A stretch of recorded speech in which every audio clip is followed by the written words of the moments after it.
Bernard Tobin here at the World Dairy Expo. Always great to come down here and catch up with Jordon Underhill from the Canadian Dairy Expo. How's it going? Really good, thanks, Bernard. Awesome. Yep. You know, you come down here every year, and I'm interested in what you are looking for and what you're Sure. seeking out. You know, you've got your own, dairy trade show that we're going to talk about in a second. But what can you learn at the World Dairy Expo? For sure. I mean, one of the reasons is to meet our U.S. Exhibiting companies that are based here in the U.S. It's a good chance to connect with them and catch up, but also just to make sure we're keeping the show relevant and current, to see new innovations. We come to the World Dairy Expo, we go to Eurotier every 2 years, and just to make sure we're staying on the cutting edge and bringing the most innovative innovations to Canadian dairy producers. Now, I want to ask you, we're down here like 2 days after the USMCA has been signed, the new NAFTA agreement. A lot of Canadian producers in the barns here. What's the sense of the mood here amongst those? Yeah, good question. I mean, I think the one commonality we got to remember is that there's families behind these dairy operations on both sides of the border. They both work extremely hard. The mood is quite interesting in that Canadian producers are concerned for their own market, but they're also concerned for the U.S. producers that are friends, that they don't see this as a sustainable solution for the U.S. market, either in the short term or the long term. And so there's concern from them.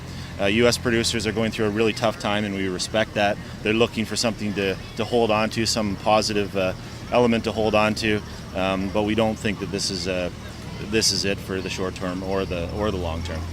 Yeah, we're going to talk to a lot of dairy farmers and policy experts down here, but hey, let's talk Canadian Dairy Expo. Yeah. Last year, 2018, more than 16,000 farmers coming through. Yep. You had to be happy with that. Yeah, extremely happy. There's the numbers, there's the 16,000 producers, there's 350 companies exhibiting, coming from over 35 countries. But more than that, what we see now with the show is it's starting to work for everybody, and that's key for its sustainability. It's got to work for producers, it's got to work for industry, it's got to work for the local economy in Stratford. And we did an economic impact survey, and we saw those numbers, those real third-party numbers, and how it is having an impact both locally, provincially, and nationally. And so that's the real success of the show, that it works for everyone. Awesome. Now, show, April 3 and 4. 3 and 4, 2019, not so long away. Beautiful day here, 80 degrees. We're hoping for a day like that in April. But hey, what's new? What's exciting for 2019? Sure. Year 7. So our goals are the same, to bring the latest innovations. So you'll see increased international innovations at the show. You'll see increased producer panels in the classroom. That farmer-to-farmer message is always very powerful. You'll see increased cow displays, genetic displays of dairy daughters. Also, we're going to have a beef bull display as well, because that's getting used on the bottom half of the herd with semen sexing now.